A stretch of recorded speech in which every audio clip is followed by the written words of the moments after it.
Hello friends, welcome to our new blog. আজ আমরা যাচ্ছি শান্তিনিকেতন ঘুরতে, একটু শান্তির খোঁজে। এইসবে এক্সাম শেষ হলো, তাই ভাবলাম ঘুরে আসা যাক, আর তোমাদের সাথেও শেয়ার করে নেব কোথায় কোথায় ঘুরে এলাম। তোমরা যদি এই চ্যানেলে নতুন হয়ে থাকো তাহলে please like, share and subscribe করে দিও। তো বন্ধুরা, ফার্স্টে আমরা চলে এসেছি হাওড়াতে। এখানে 10টা 10-এর শান্তিনিকেতনের এক্সপ্রেস ধরে বোলপুরের দিকে রওনা দিলাম, আর ট্রেনের ভাড়া ছিল মাত্র 105 টাকা।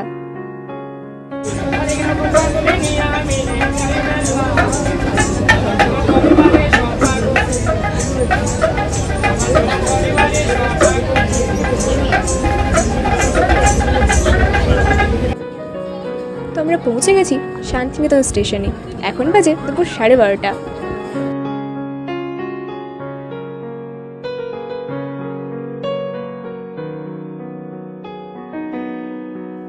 খুব খিদে পেয়ে গেছিল, তাই হালকা করে একটু পেট পুজো করে স্টেশন থেকে টোটো ধরে যাচ্ছি এবার হোটেলের দিকে।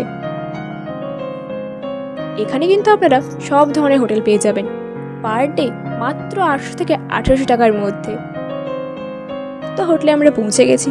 এখানে কিছুক্ষণ বিশ্রাম নিয়ে বিকেলের দিকে ঘুরতে বেরোলাম সোনাঝুরি হাট।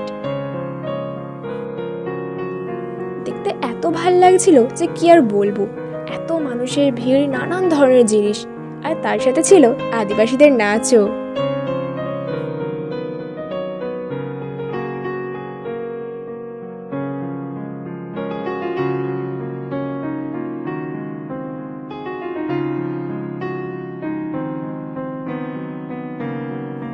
এভাবেই কেটে গেল একটা দিন।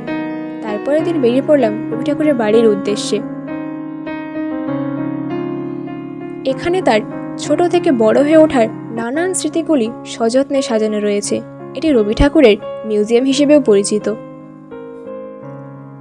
এখানে ঢোকার জন্য কাটতে হবে 70 টাকার টিকিট, কিন্তু আপনি যদি স্টুডেন্ট হয়ে থাকেন তাহলে টিকিটের দাম মাত্র 10 টাকা। তবে তার জন্য আপনাকে দেখাতে হবে স্টুডেন্ট আইডি কার্ড। এবার দেখাই রবি ঠাকুরের সেই প্রিয় গাড়িটি। এটি হলো রবি ঠাকুরের উপাসনা গৃহ, যা কাঁচ মন্দির হিসেবেও পরিচিত।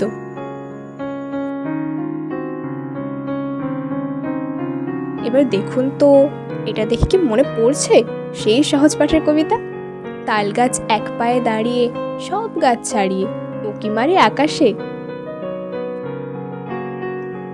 তারপর একটু এগিয়ে যেতেই চোখে পড়ল গাছতলায় বসে থাকা বাচ্চাদের পড়ানোর সেই পুরনো দৃশ্য।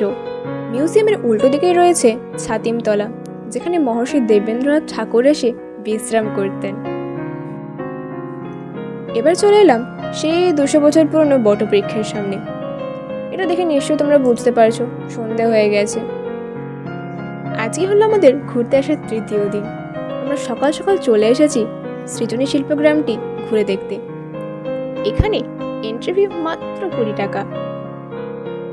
এখানে রয়েছে অনেক ধরনের শিল্পগ্রাম, চলুন এটা ঘুরে দেখা যাক। এরপর চলে এলাম 300 বছরের পুরনো সুরুলের রাজবাড়িতে। এখানে বিগত 286 বছর ধরে বড় করে দুর্গাপুজো হয়ে আসছে।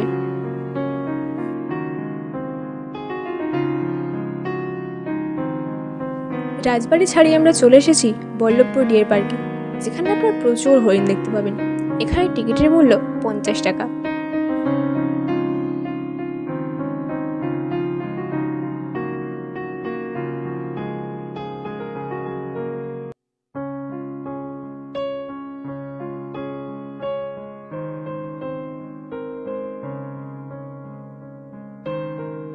এভাবেই দেখতে দেখতে আমাদের 3য় দিনটি কেটে গেল। 4র্থ দিনে আমরা গেলাম কঙ্কালীতলা, যা 51 পীঠের 51তম শক্তিপীঠ হিসেবে পরিচিত। জানা যায় এখানে সতীর কোমরের অংশটি পড়েছিল। ঠিক এই মন্দিরের পেছনে রয়েছে কোপাই নদী, যেটা দেখে একটা পুরনো কবিতা মনে পড়ে যাচ্ছিল। আমাদের ছোট নদী চলে আঁকে বাঁকে, বৈশাখ মাসে তার হাঁটু জল থাকে। শেষ দিনে আমরা চলে গেলাম তারা মায়ের দর্শন করতে তারাপীঠ মন্দিরে। শান্তিনিকেতন স্টেশন থেকে ট্রেন ধরে রামপুরহাট স্টেশনে নামলেই পৌঁছে যেতে পারবেন মন্দিরে। এখানে ট্রেন ভাড়া মাত্র 55 টাকা।